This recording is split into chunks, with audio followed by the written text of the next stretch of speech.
Hey, welcome back. We're in this study about the broken down things in our lives. I hope you've identified an area in your life that's broken down that you really want to see God rebuild. And we've learned so much. We've got to feel the pain. We've got to bring the problem to God. We've got to pray persistently and specifically. What else? Does it just end at prayer? One of my favorite things about the book of Nehemiah is this back and forth between God's sovereignty. God is going to do miracles that unless God had showed up, these walls of Jerusalem would never be rebuilt. But Nehemiah is going to step out in faith to step into those miracles. And it's the same in your life. God's waiting to do things that only He can do, but He's waiting to see if you'll do what you can do. And this is exactly what happens next in Nehemiah's story. He has prayed for 6 months that God would grant him success, that God would turn the heart of King Artaxerxes to be favorable to him when he works up the courage, when he finds the right moment to ask the king for permission to leave Persia and go rebuild Jerusalem. That moment happens here in Nehemiah chapter 2. It says, early the following spring, so after 6 months of praying, during the 20th year of King Artaxerxes' reign, I was serving the king his wine. I had never before appeared sad in his presence. This was protocol. It was against the rules to appear sad in the king's presence. This is the kind of king that you couldn't speak to him unless you were spoken to. You weren't even allowed to frown. And if you frowned, you'd get kicked out of the court, maybe get thrown in prison, or if the king wanted you to be killed for frowning, that could happen as well. So Nehemiah took a big risk here. And that's the next step in your journey. You pray for God to do what only He can do. And the way I like to say this is you pray with your shoes laced up.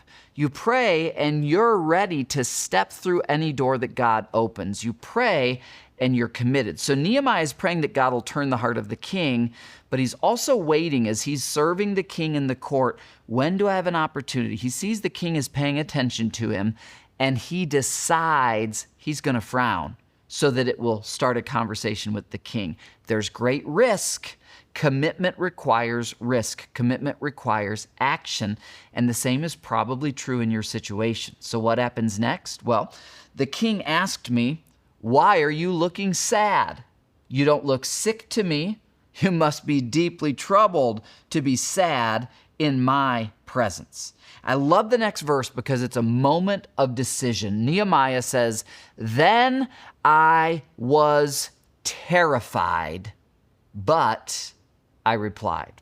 Now, we'll pick up with his reply tomorrow, but I want you to know this. In your situation, you can pray for the rest of your life for God to open a door. When He opens that door, only you can decide, are you going to step through it?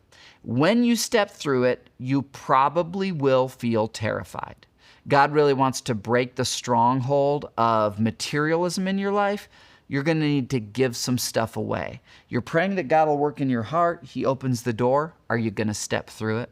You're praying that God will change your marriage. He reveals to you that while you keep praying for Him to work in your spouse, there's some work He needs to do in you. You're terrified. Will you walk through the door, talk to a counselor about some stuff you've never talked to anyone about? Will you do it? So Nehemiah says, I was terrified, but I replied. He could have backed down, but he walks through the door. Today determined that whether God opens the door today or 6 months from today or 6 years from today, that as you persistently pray to the God of heaven, specifically asking Him to rebuild what's broken in your life, rebuild your legacy, rebuild your adult children. You can't go back and re-raise them, but God could still do a miracle in their lives.